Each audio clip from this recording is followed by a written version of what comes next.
Today we have Harmen Snel of the Amsterdam City Archives.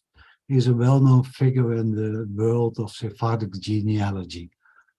2 years ago, he was already with us to discuss the Amsterdam Notarial Archives, and this week he returns to Sephardic world to answer your questions.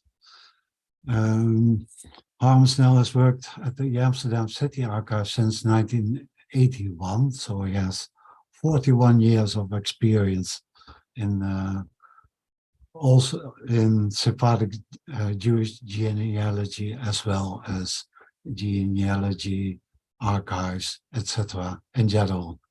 He is now a senior archivist at the City Archives of Amsterdam. He's also an expert on travelers, artists, criminals, and other non-mainstream groups. So welcome, Harmen, and we will kick off with a question each by ourselves, David and me. And my first question to Harmen is, why is Sephardic genealogy so difficult? Thank you, Tom. Yeah, well, I mean, it's a complicated question because there are so many complicated factors. I mean, first of all, because the Sephardic community in Amsterdam had their own registration, their own rights, and it starts rather late. And it always has to do with that the Jews were not so much interested in birth registration, marriage registration, yes, and burial registration too, but the birth is a real missing thing. And then is the problem that the people who came from Spain, Portugal, used an extra name or even 2 or 3 extra names to still be able to deal with business in Portugal or Spain, or countries connected with Portugal and Spain. And that means that these people sometimes had 2 or 3 names where you have to look for. And to find this connection can be very complicated. And a third problem is that the choice of first names was very limited. So there are so many Abrahams, Davids, Solomons, etc., that it's very easy to get mixed up. David?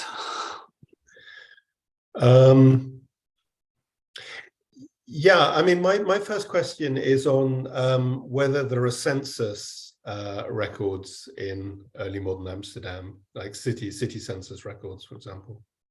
Yeah, and what do you call early? Because since 1851, everything is perfectly registered.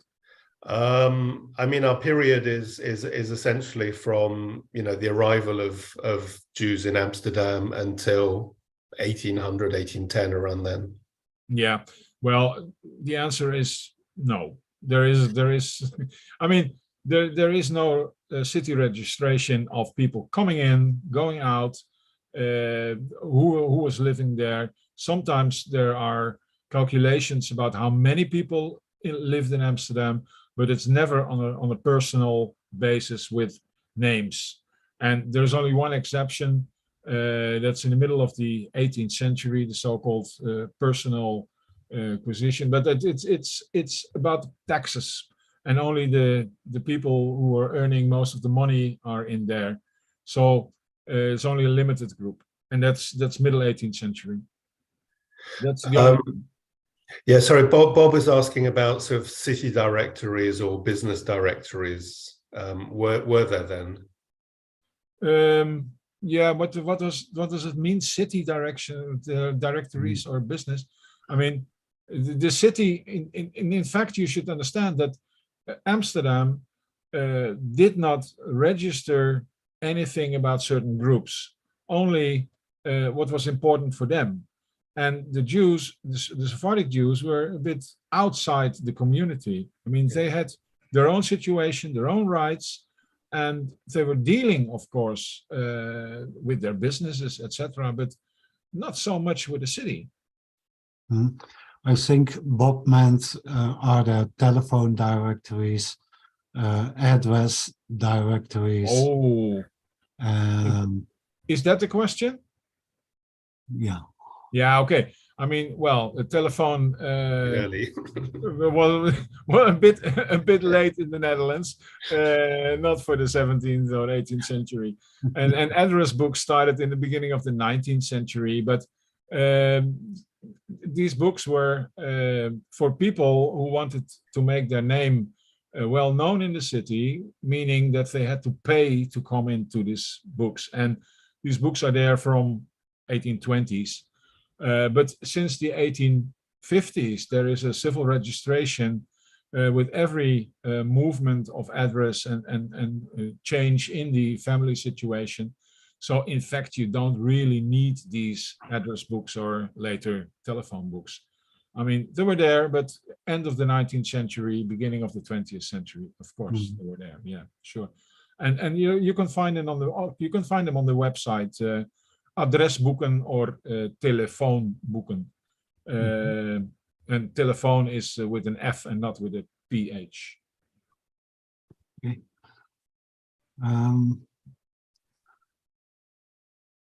Who wants to have the honor of putting the first question from our public?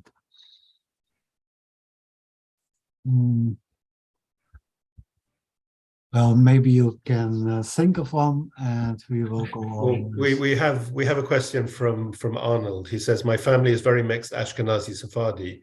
Is there an archive of the Ashkenazi community?" Yes, of course, there is an archive of the Ashkenazi community. You find it under toegangsnummer, entrance number 714.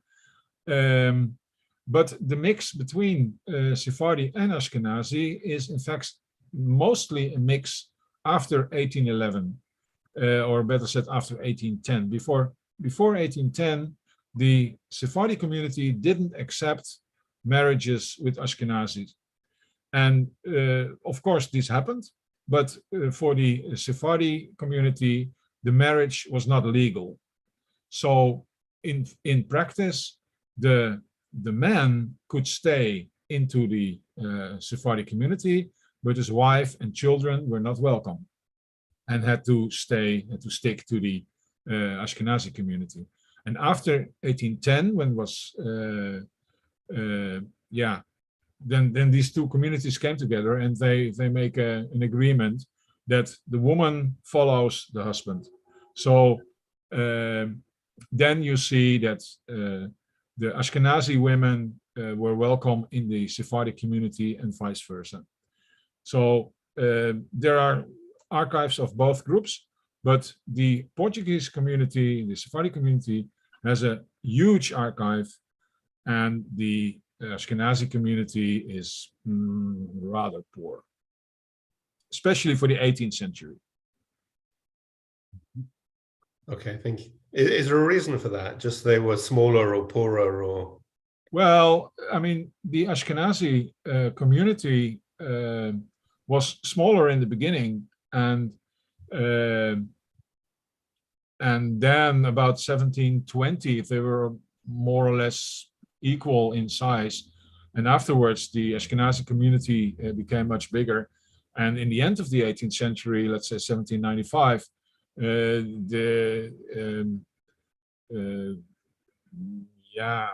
what shall I say? There were about 10 Ashkenazi for every Sephardi Jew. Mm-hmm. So, I mean, it changed rapidly, but they were poor, much poorer.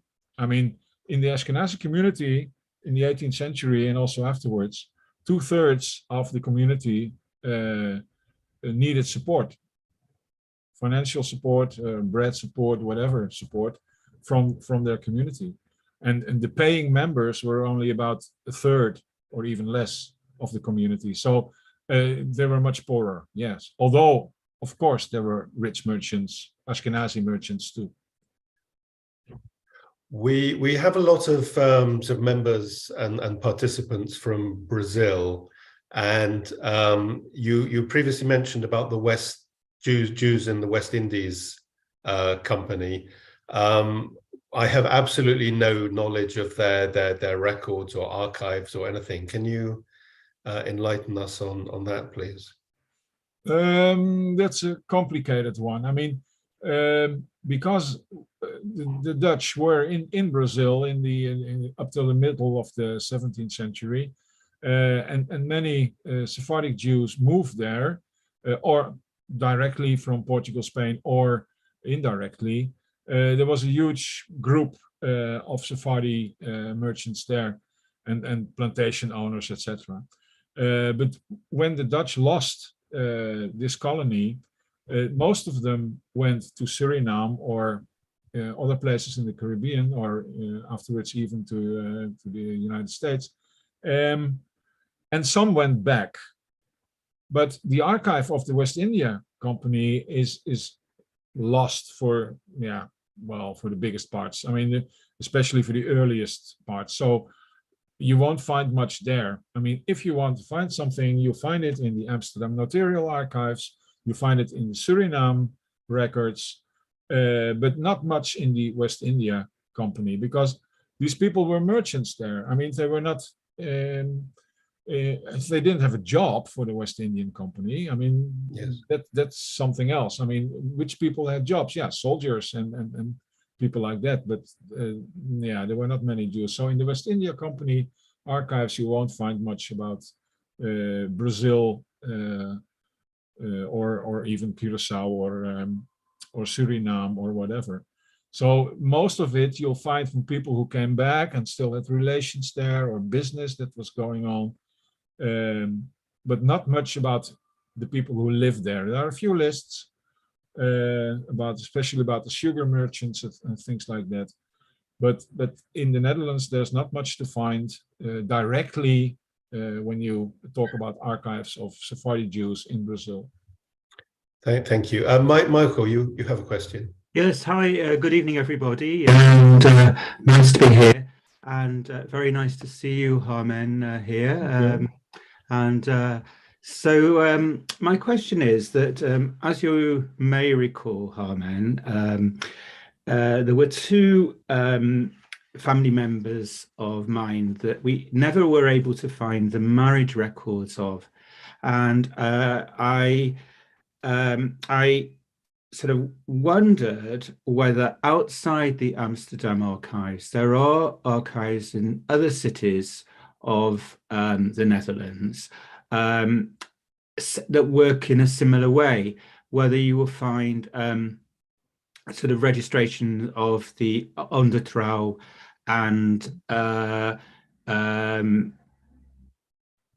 the equivalent marriage certificates from the appropriate synagogues. I've wondered whether perhaps these two generations of my ancestors may have been married outside Amsterdam.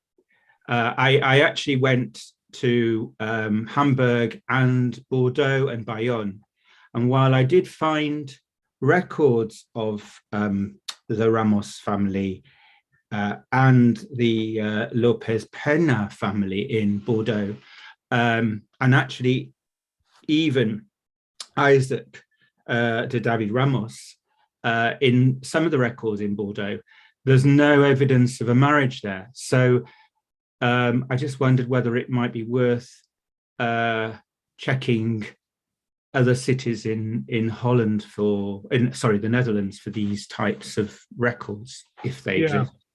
Well, I mean, for a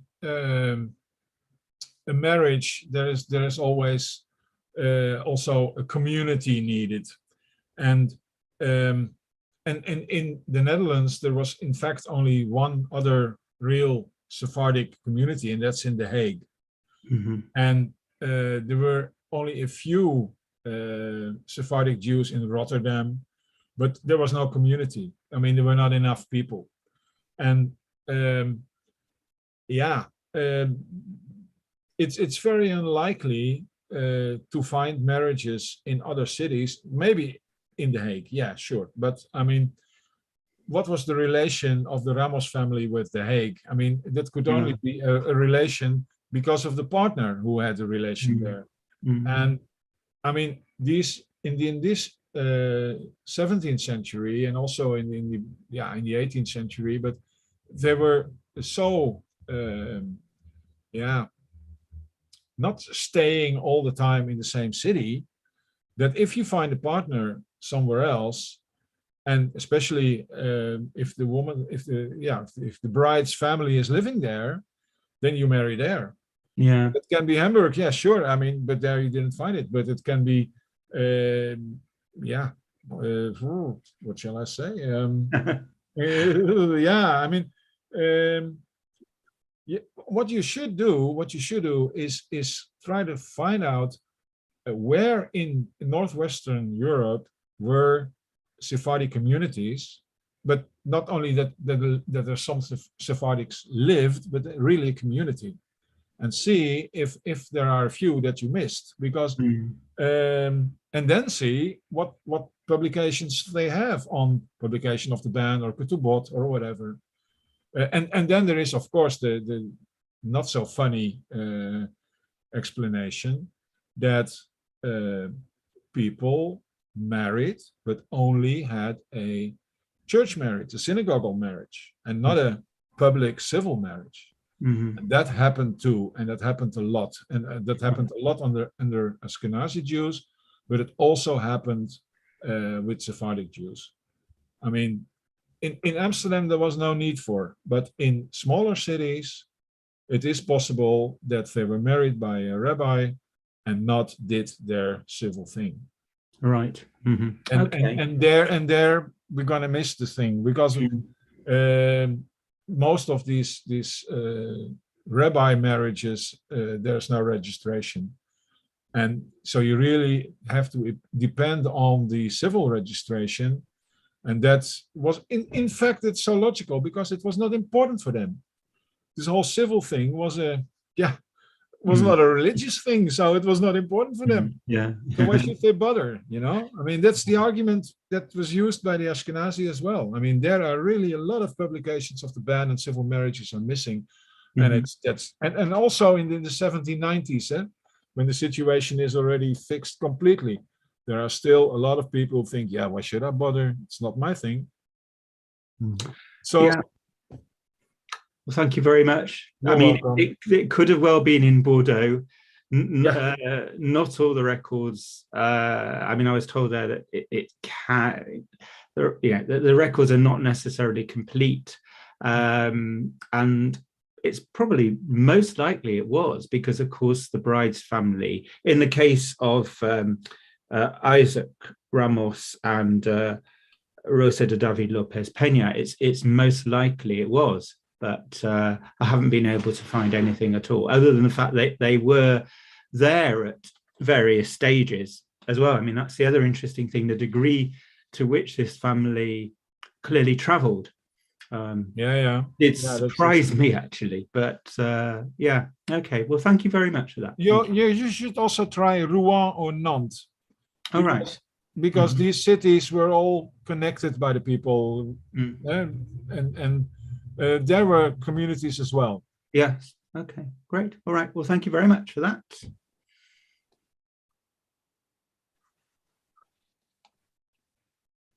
So we have a question on YouTube from Mark, who's asking, are there any lists of people leaving Amsterdam and going to England between 1700 and 1800?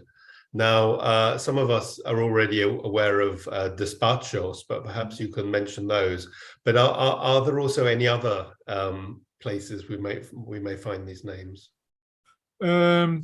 Yeah, the despachos are something which was organized by the Jewish community themselves. They had problems in the 18th century. They were getting problems on poor relief, and they wanted poor people to move somewhere else with a large contribution, sometimes from the Sephardic community. And these people were going everywhere, to England, but also to the Caribbean and France and Germany, whatever. And these despachos are part of the archive of the Portuguese community. It starts a little bit later than 1700, and I think 1730 or so. But in the so-called Livro Longo from the Portuguese community, you'll find before that year also people who were getting money to go somewhere. But I mean, the Portuguese community was a very independent community in Amsterdam life. They had rights, and no other foreign group had rights. So that means they were dealing with this problem themselves, and they were not really registering people coming in or going out, except from the money thing. People coming in poor had to be supported. There you can find something. People coming in poor and had to get out, there you can find something, because this financial registration is always the most important. You always have to ask yourself, what am I looking for? Is there money involved? If there's money involved, then the chance is much bigger that you'll find something because of the money. It has to be registered somewhere. And the city didn't register anything. Not about Christians, not about Jews. So forget about that. But in the archives of the Portuguese community, except from the despachos, you'll find people who get money to go somewhere else. Like the Mendozas, for instance. Yeah, paid to leave. Yeah, well, I mean, you can say that, pay to leave. But I mean, the poor relief was in trouble. I mean, there came too many poor people, and everybody had to pay. I mean, nothing changed. Mhm. If I can actually add a statement of the obvious, that once we have all the sort of lists of names and things on computers, we should be able to see, you know, when somebody drops off an Amsterdam list, for example, and then if the same name might appear on the London list, and that's, you know, obviously a logical link, but that's probably not for a couple of years yet. Nah, well, it depends on the effort that volunteers want to put in there. I mean, it is possible, and in the Netherlands we are pretty far with digitization, also with indexing. I mean, these are two different things, of indexing of the digitized documents, and the third step is make the connection. We have a lot of projects in the Netherlands with open archives, and where where the connections are made, or people are thinking about it. But first, you have to start with digitization, taking out the names of this certain page, and make it in a good situation that you can transport it to other sources, and then make the connections. And I mean, digitization is one, indexing on names is two, and then you can think about this. And like England, I mean, they're not so far with that as in the Netherlands, and Germany is the same, and Belgium, it's the same. So it needs a lot of effort from volunteers, because archives have no capacity to do this. So volunteers who are typing names in databases. Yeah, we actually have a project in plan. It's just if anyone has a few €100,000, that would be very. Ton, do you want to? Yeah, there was a question in chat. Let me see. Someone found recent Y-DNA and showed evidence of Sephardic roots. That's through the male line.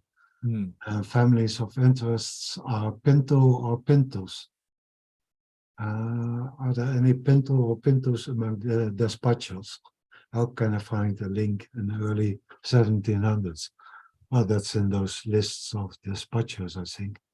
Yeah, it's either in the list of despachos, or it's in the support money that was given to people for them to leave. But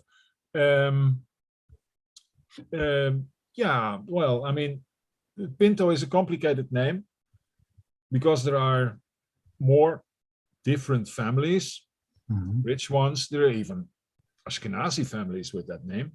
But okay, if the DNA says it's a Sephardic, Yeah, well, I mean, very good, but it can take, if they're not directly in the Pinto, in the dispatcher list, yeah, then it's going to cost a lot of work, and more important is to go from your own line, go back as far as you can come to see where the connection might be, because DNA is one thing, but yeah, proof on paper is another one. There is one very, very beautiful example, though, that's of a typical Ashkenazi Amsterdam family called Vaas, which is very, very Ashkenazi.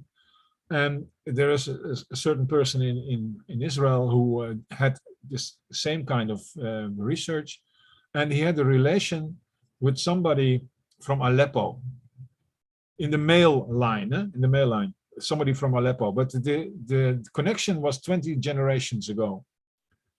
And somebody came to me with this question, and I said, Vaas, no, it's very Ashkenazi. But then I found out that it's a Lopez Vaas family who became Ashkenazi in the early 18th century. And this family, of course, didn't come from Aleppo, but came from the north of Morocco. But what nobody ever thought is that this Vaas, typical Ashkenazi Vaas family was a Lopez Vaas from Morocco and Sephardi. And DNA proved that. So this Pinto connection with through DNA is a very interesting one, but you have to find the documents on paper to make a real line and to go on, to continue. Okay. It may also be worth speaking with the Avotenu DNA project. There are Pintos in London who came from Amsterdam, I think, originally from Morocco.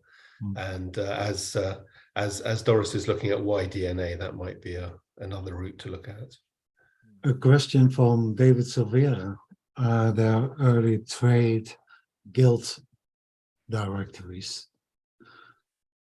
Or from the guilds. Yeah, but yeah, the guilds were finished in the Napoleonic times, let's say 1800. But before, the guilds were very powerful organizations in Amsterdam, but not available for Jews, only for the pharmacists, the medical doctors, and the brokers. And probably that's not what he mentions, because the merchants were not in guilds, and the Ashkenazi and Sephardi Jews could be a merchant without any relation to a guild whatsoever. So there are archives of guilds, but you don't find any Jews in there.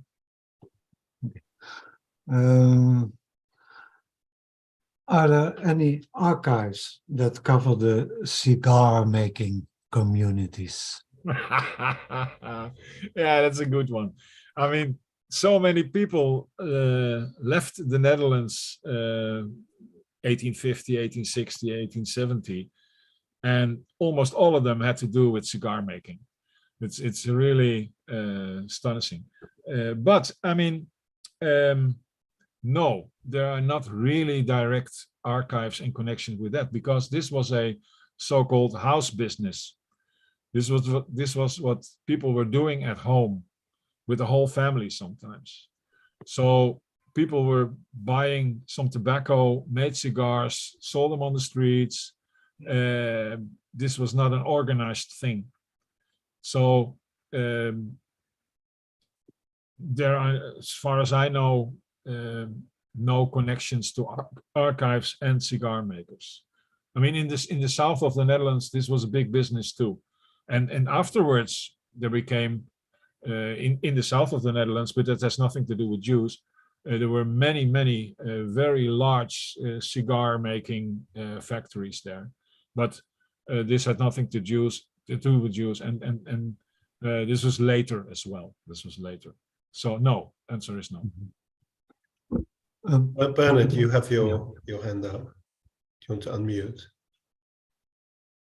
Yeah, You thank you. talking- I have a question going back to communities outside Amsterdam. I was looking for a connection last year, and it suddenly turned up in Leiden, where I had a family that seemed to have moved from Amsterdam for 2 generations to Leiden and then moved back again. There are births and deaths in Leiden, but it does seem to support what you said about getting married, because they married in Amsterdam. But I wondered if there were burials there. I presume they either had a Jewish or a Sephardic cemetery or a part of the local cemetery. And also, was there, as far as you know, a synagogue? we're talking 19th century now? Early 19th century, so the first 20 to 30 years of the 19th century. Yeah, as I said, I mean, there was a large community in Amsterdam, Sephardic community. There was a pretty large one in Den Haag, The Hague, but there was not in Leiden, and there was not in the villages around. And I mean, people very often, and that happens also for smaller villages around Amsterdam, if they had to be buried, then the corpses were sent to Amsterdam, to Ouderkerk, to the Bet Chaim. Because the other option was the Ashkenazi cemetery in Leiden, which was there. But I mean, that was a possibility. If they were poor and if they were, in need, then it was possible to get buried there as well. I mean, if they thought, well, this is okay enough for me, then they could be buried on the Ashkenazi community. If they were my relatives, they were almost certainly poor. And I just wanted to add on the cigar question. I think they were Henrika's relatives who ended up in Copenhagen, making and selling cigars on a fairly large scale.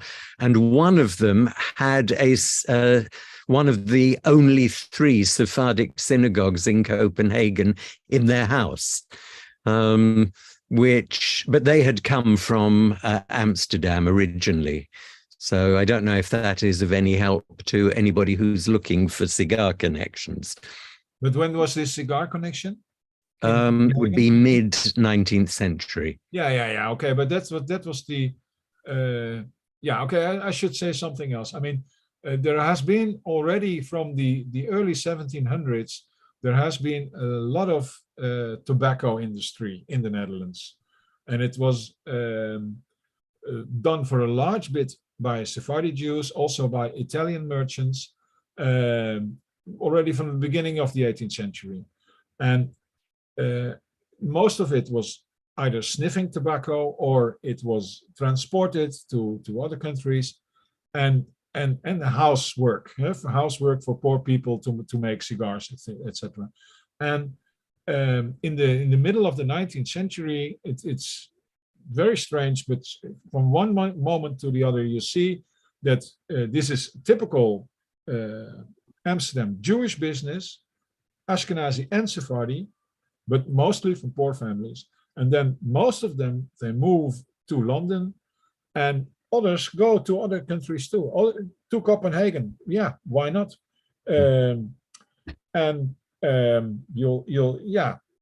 You'll see that some of these people are doing very well. I mean, not in the Netherlands. I mean, they're leaving the Netherlands, they're leaving Amsterdam because it's a poor man's business. But in other countries, they're doing fantastically well sometimes. So, and having a house synagogue is well, I mean, you need some space for that.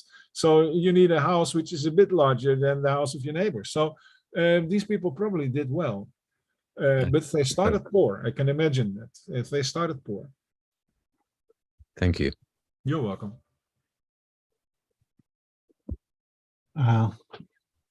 David, you're muted. I'm sorry, thank you. Can you tell us about criminal court records? Oh yes, please.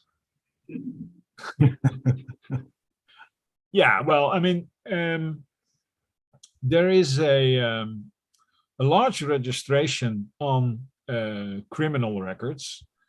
It's part of our indexes on the website of the Amsterdam City Archives. You have to find it under confessieboeken, which means confession books, and this is from the 1500s up till 1734, and afterwards it continues, but there is no name index on it, and you see, yeah, a lot of Jews appearing there. And where is this all about? Yeah, about simple things like theft, but very often also about religious problems, about relations between Christians and Jews, and things like that, or trying to convert somebody to Judaism or the other way around. And I can do some share screen. And is this right what I'm doing? It's the green button at the bottom. Green one. The green button, yeah. Well, share, yeah. You are second. Yeah. Just where it's going. If we go to indexes, this is something else I wanted to show you, but if you go to indexes here,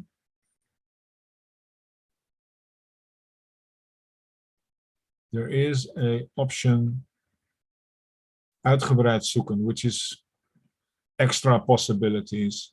And here you'll find confessieboeken. If you click on that, and you click, for instance, a family name, which is better, always better to use some wildcards, like, for instance, Pereira. Yeah. But then there are so many different ways of writing it. So, okay, so this is only the confessions for the aldermen of Pereira people. And then you see here, you'll see, I mean, it's maybe a handwriting where you have to get used to it, but just to show what you can find.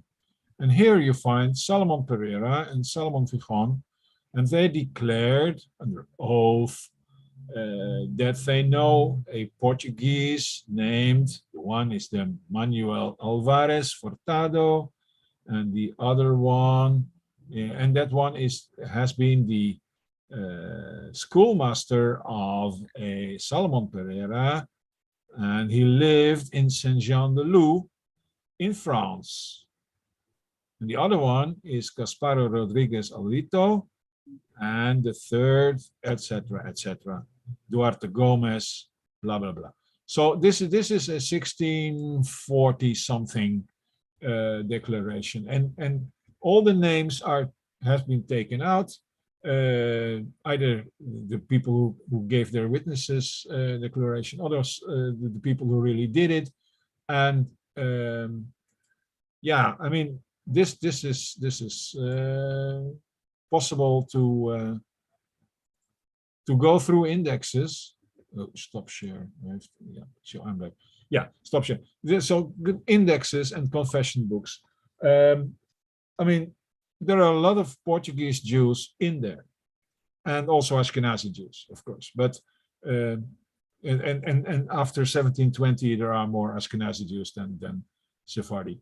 But imagine that people who came from far away were suspicious, and people who had other religions than the Calvinist religion were suspicious too.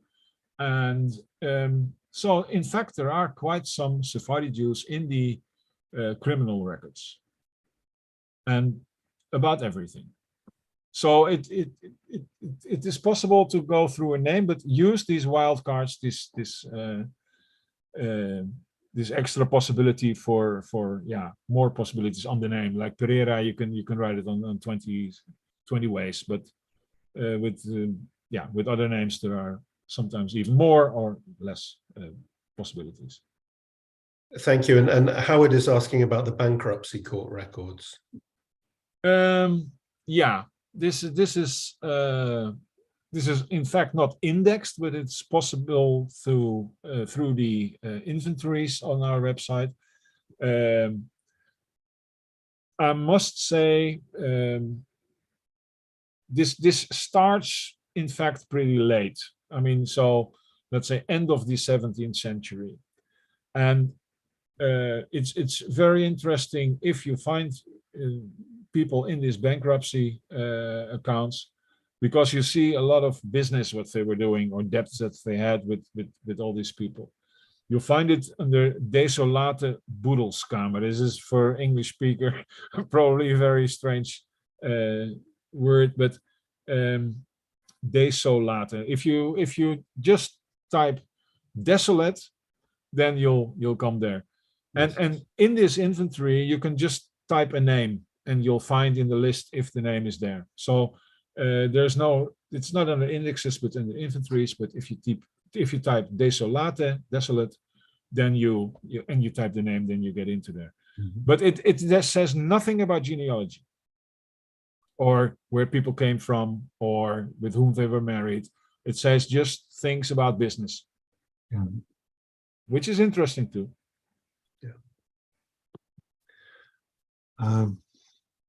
When we talked before this meeting, we shortly discussed if there are any insurance records in Amsterdam, like they are there for London. People insure their house against fire or their business, etc. Yeah. Well, this is not the case in Amsterdam.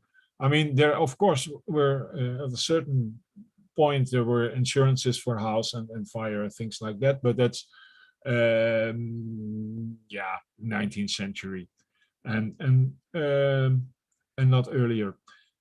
No, I mean, there is one important insurance, and that's the insurance for ships and cargo.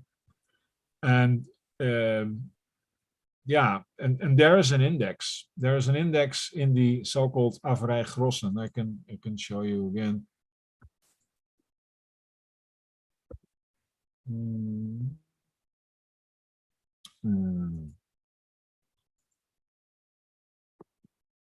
Seconds.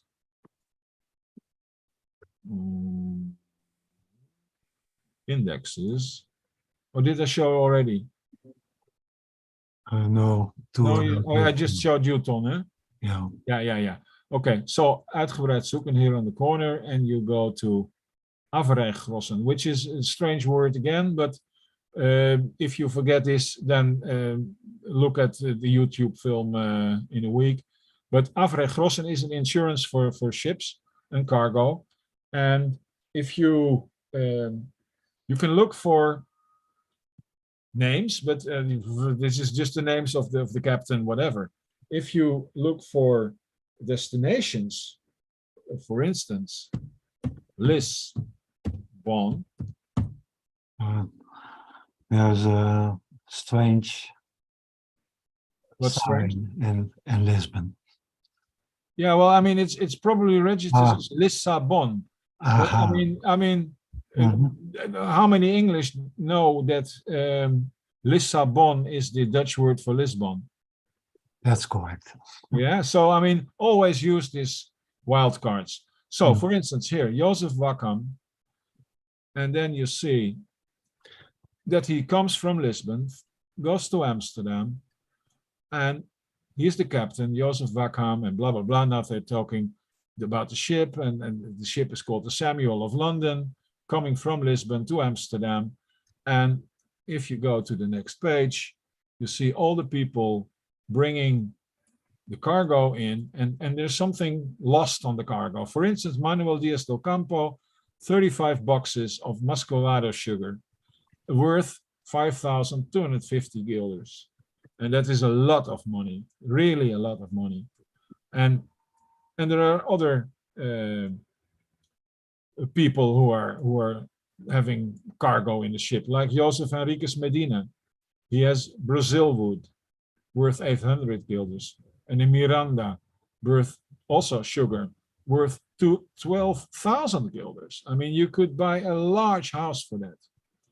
And then you see on the next page, because of there was some damage on the cargo or on the ship or whatever, how much these people got back from the insurance. And Mr. Miranda, with his 12,000 sugar, gets 99 guilders, which was a massive loss. So here you can find an insurance on cargoes and ships, and you see exactly where the Sephardi merchants were dealing with the Caribbean, with Suriname, with the south of America, or with the south of Europe, Italy, France, Spain, Portugal, what kind of deals they were having, and how much money was involved. And these were, of course, only the ships that had damage or got lost. I mean, this is not the ships that went through. So here you see that people were dealing with cargoes worth thousands of guilders.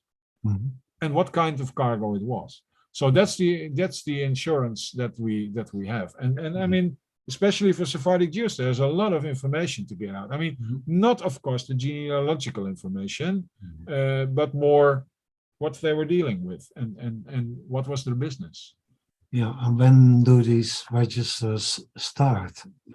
In 1698, more or less. 1698. Thank you. Yeah, I mean, this is a whole series of, and you can go for names of captains, but it doesn't bring you any further. You can also put in the destination, and do that with wildcards and just invent some. I mean, Lisbon, Curacao, Suriname, because the Sephardic Jews were not dealing with St. Petersburg or Archangel in Russia. I mean, they were all Spain, France, Portugal, and South America and Caribbean. Italy, of course, as well. Italy. Going back to one of the points you made earlier about sort of marriages between Ashkenazim and Sephardim, we have a question about if you're actually aware, other than that single case you mentioned, of Sephardim marrying Ashkenazim, certainly in the 18th century, and you know, if there was any example of a Sephardic Jew joining an Ashkenazi community of which you're aware. Oh yeah, sure. There were a few. Absolutely. But the thing is, of course, that these Sephardic Jews had to leave the Sephardi community. Well, at least the husband could stay, but his wife and children were connected to the Ashkenazi community, and their children, of course, as well. So there are more examples, but yeah, sure. Pennemakor. There is a Pennemakor family, obviously a Sephardi family, and they moved to the Ashkenazi community as well. And then there is a second thing, that there were also typical Ashkenazi families who were using the family names, the surnames of Sephardim.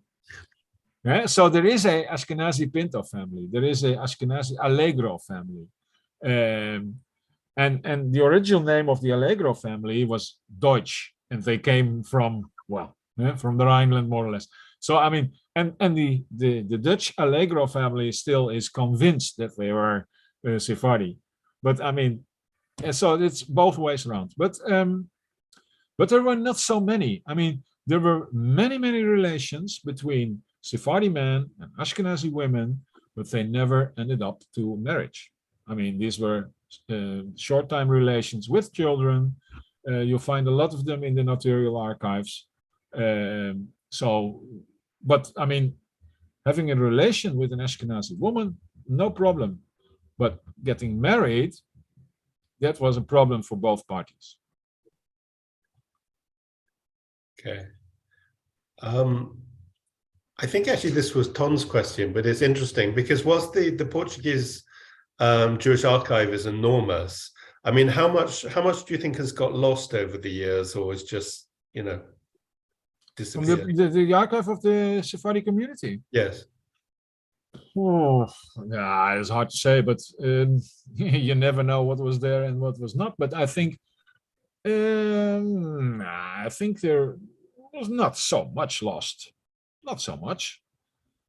No, I mean, if you look at the most important parts, and what is the most important part of an archive, this is the resolutions of the board. If you look at the financial records, well, there and about, for instance, financial records connected to poor relief. Yeah. There is very much is still there. I mean, some is in a bad condition, but no. I mean, if you would compare it to what's left of the Ashkenazi community of Amsterdam, Yeah. wow, I mean, there's no comparison. There is really a lot. There's really a lot. Do you know perhaps if are there any records in private collections? I mean, just in the last few days, for example, we've seen some of the Moroccan archives going from Belgium to Morocco to be digitized. Is there anything sort of lurking in libraries or anywhere else, university collections? Well, of course there is Etz Chaim, and yeah, that's a different collection, of course. Yeah. But is concerning the same subject. But I mean, we're talking about the archive of the community, and that's one thing. And I don't think very much of that is now in private private possession. And of course there is something in private possession, and has been as well, but some of them has been covered now by Etz Chaim, and then we're talking about books and translations and handwritings maybe, but not the archive of the community. And I mean, the community, if something is missing, yeah, maybe somebody stole something, but I mean, the community is not giving away its documents. Yes. Yeah, so there are still documents in private possession, of course, but I mean, not so much from the original documents of the community, I guess. Are you aware of any sort of family archives that might be elsewhere? Oh, there are a few family archives, but if you see, I mean, there have been in the past there have been some Sephardi families who brought their archive to the municipal archives, to the city archives. Yeah. But usually it's duplicates. Yeah. I mean, they think it's very important, but it's just an extract of a last will, which is also kept in the notarial archives. Yeah. And they think, oh, it's very important, it's from 1715. Yeah, sure. But I mean, we already had this document, you know. I mean, this is part of the notarial archive. So I mean, to make one thing clear, if you hope to find in a private archive the whole route from the Iberian Peninsula to the moment that they arrived somewhere in the north of Europe, forget it. I mean, these documents I've never seen. I mean, if people started keeping the documents that were important for them, then it's always when they already arrived for a while, and it's a copy of, well, document 1, copy of document 2, which were official documents, but not the original ones from Spain or Portugal, whatever. Yeah, I mean, I think in, say, Livorno there was these sort of family archives of the Ergas family, or rather the business archives that were quite fascinating. Oh yeah, there is one example which I think of now. I mean, but this is also not really the genealogical thing. I mean, the business. Okay, there is a Colasso family in Amsterdam in the 18th century, originally also from Bayonne, and because of circumstances, very interesting circumstances, by the way, but okay, that goes too far. There is a large business archive there in the Amsterdam City Archive. And that's because, well, I'm going to tell it anyhow, because the whole family was killed by the son who poisoned them with arsenic. And because the son was a minor, they kept the whole archive of the father, and they kept it because they couldn't find the son anymore, who escaped after killing his parents and his aunts with the arsenic. So that's why there is a whole business archive of this Colasso family. Mhm. But this was a private thing that they just kept because of, well, we never know. Mhm. What about the civil registry? Birth, marriage, death records have all been digitized. They are all available on your beautiful website. But only the marriage records have been indexed, and not through the Amsterdam Archives, but through Haarlem. They are available online through We.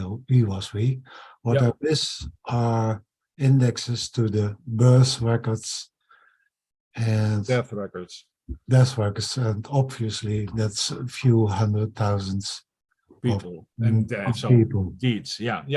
Well, I mean, the provincial archives once started with We, which was a project to make birth and marriage and death after 1811 available. They asked us to join, and about 20 years ago, and we said no, we have no capacity. So they did themselves with volunteers the marriages, and they didn't do the birth and death, and that's what we also didn't do. But in fact, this registration is there. It's under entrance number 5009, and it works in 3 steps. There is a 10-year index to find in periods of 10 years who was born. And once you have the year, you go to the 1-year index. There you find the right book and page number. And then you go to the deeds, akten. And it's a 3-step situation. But everybody, I mean, it takes a few minutes to get through it. But I mean, if the book goes from A to D, and it has 200 scans, and you're looking for somebody with the name starting with a D, then it's not on page 1 or 2 or 3. I mean, it's somewhere on page 250 or 150 or so. So you have to manage a bit, but once you understand the system, it's pretty easy. It's all there, but don't forget, go to the 10-year index, go to the 1-year index, and then go to the akten, to the deeds, and it's all there. I can imagine that there's no enthusiasm for indexing them, because that's a lot of work. Would it be a project for vele handen? Yeah, that is possible, but I mean, it's simply too much, and there are so many more interesting projects to think about. So that's why we in the beginning also didn't see any possibilities there. I mean, it's so much work. Yeah. And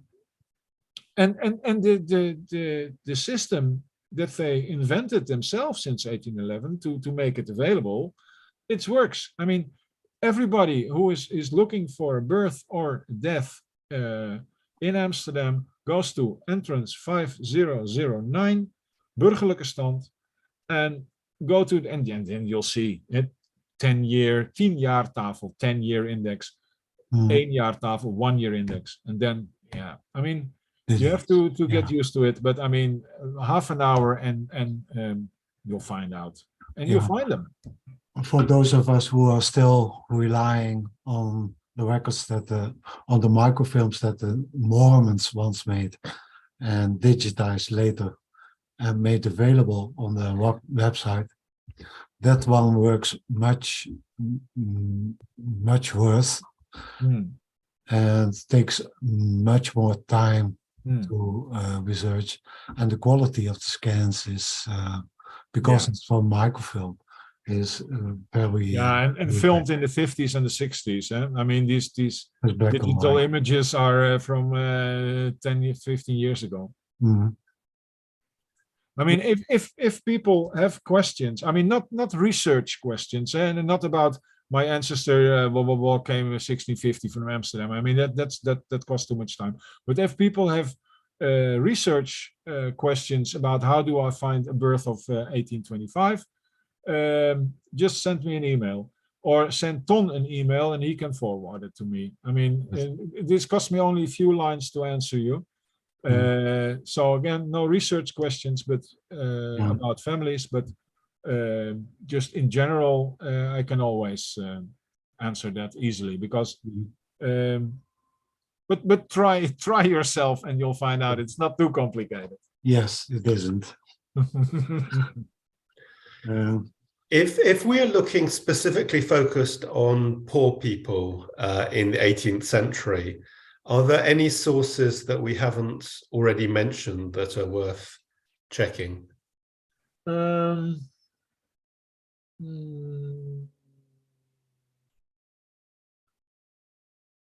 Yeah, what exactly do you mean poor people? I mean, there were a lot of poor people, and there are some registrations in the archives of the Sephardic community.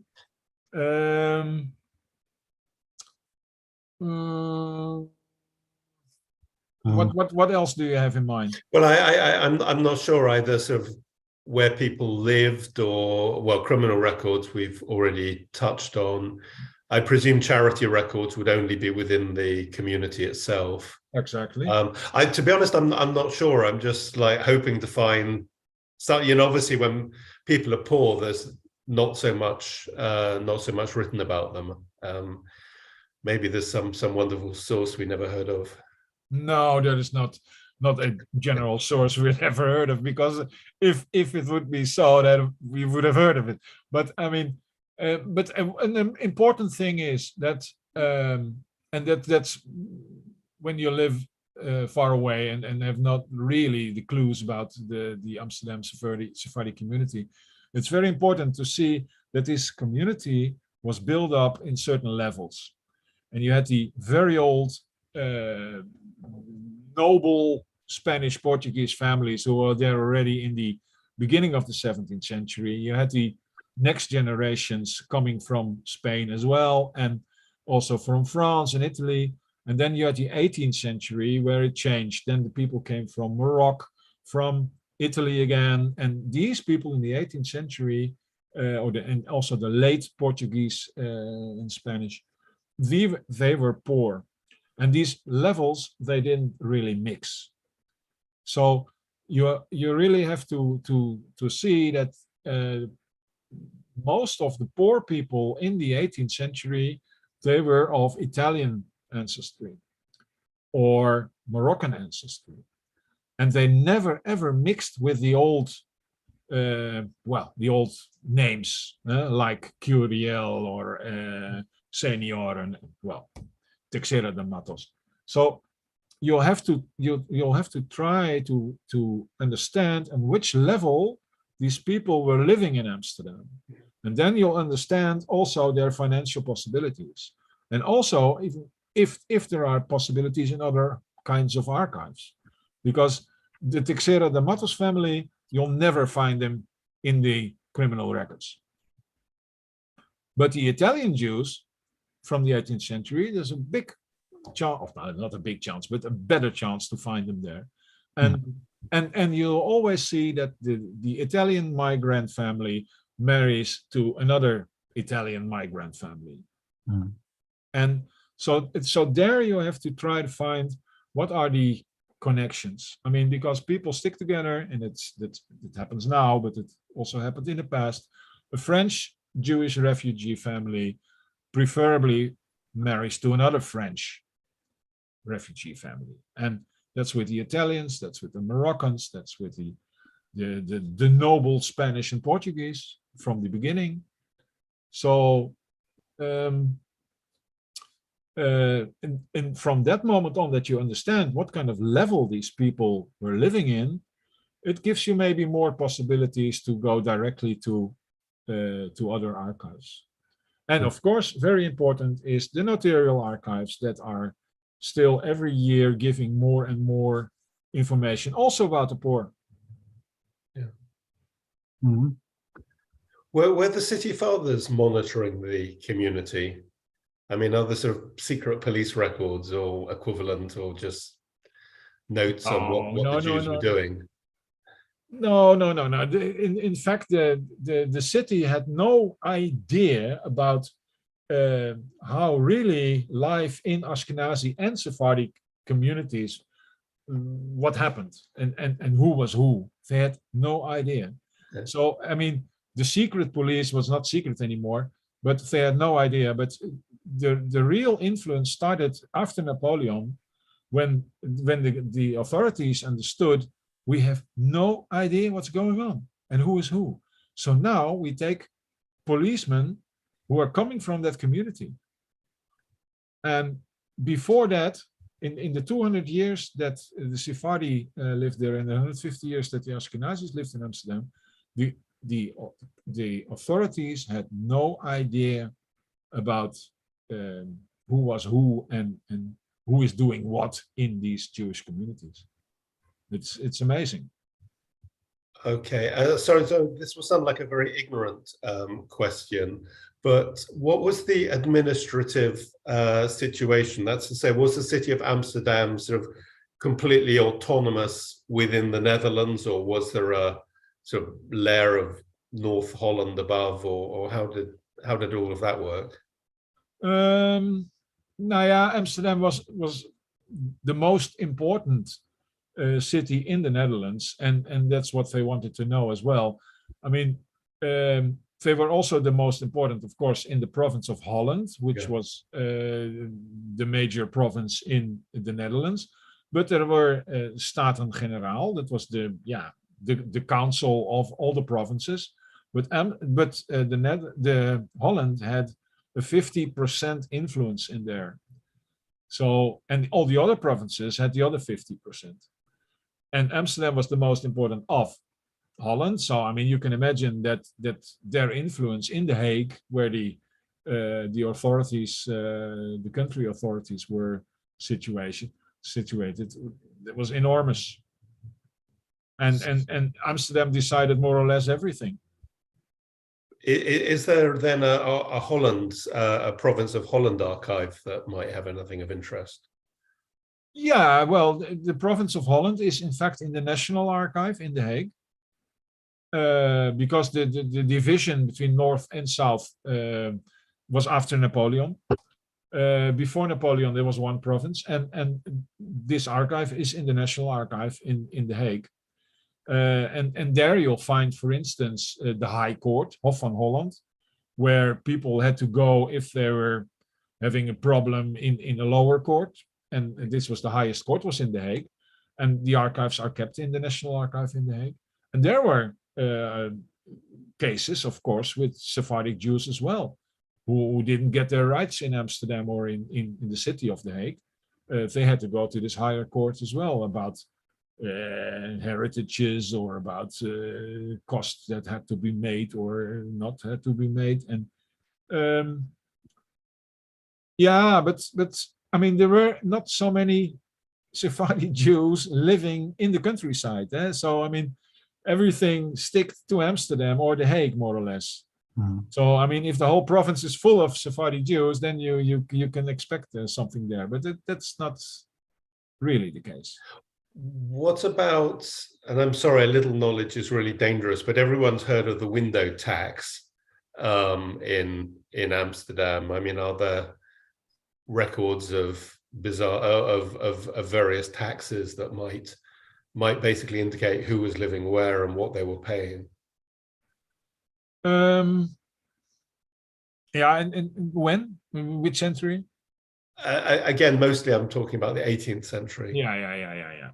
Well, I mean, there since 1734 there is tax on possessing a house, and there are some connected taxes on that. But most important is that if you own a house, you pay tax for that. Can be interesting, but under indexes and then under kwijtschelding, difficult word again, you'll find all the transports of houses indexed on sellers and indexed on buyers as well, and you'll find also the price that people paid for the house, and there are a lot of Sephardi Jews in there. I mean, many kwijtschelding, it's called, in indexes. And again, if you're looking for Pereira, use the wildcards. But there are a lot of sales from houses to or from Sephardi Jews. And you'll see also how much the property was worth. And yeah, okay, I mean, then you can go to another tax registration, but what does it bring you? I mean, the buying and selling is more interesting, especially when somebody is buying it, but then he dies and his heirs are selling it. Yeah. Because these are the guys who are mentioned then, and why they have the right to sell, blah, blah, blah, blah, blah, blah, blah. Yeah, of course, all these deeds are in Dutch, can be complicated, handwriting or language, but I mean, yeah. My Dutch is better than my Spanish. And so sorry, Tom, because I'm asking a million questions, and I am aware we're short of time. What about wills? So that, for example, in England, wills can be put in different places, including with the Archbishop of Canterbury. Is there a similar system in the Netherlands, or was there? No, there's not. I mean, wills are made up for a notary, or they are made in private, and then the private will, the personal will, has to deposit it at a notary. Okay. And then the notary is opening this will after the death of the man who made the last will, and so it's always registered at the notary. There's a central register of last wills, but that is fairly recent, I believe, after World War II. And No, it started already 1893, but I mean, it's still recent if we're talking Sephardic genealogy. Yes. And I believe you can only get information if you can show a relation to. Yeah. I know. So there is no central thing. I mean, this is something more or less the same if we're talking about connecting archives and connecting names, blah blah blah. It should be so nice if you just type the name and see where somebody's will was made up. I mean, but I mean, the will is one thing. The division of the heritage of the possessions afterwards is even more interesting. Yeah. One last question for me before we end this meeting.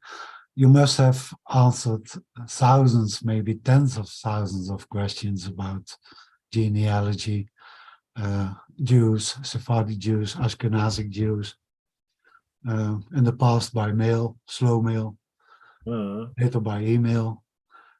Is there an archive of your of all the questions and the answers? Yeah. No, there is not. But I mean, something like that is impossible, because in all these years that I've been busy with Jewish genealogy and also with other forms of genealogy, I have learned a lot. And sometimes things that I didn't know yesterday, now suddenly today I know them. I mean, so there is no, there's a lot of general wisdom, but not the final knowledge. And in all these years, so many more sources have been made clear by indexing or digitization, or that I just saw it for the first time. So maybe 10 years ago, I said something which I was totally sure that this was the truth. And now I think it's not completely right. There is another gray zone. So no, there is no.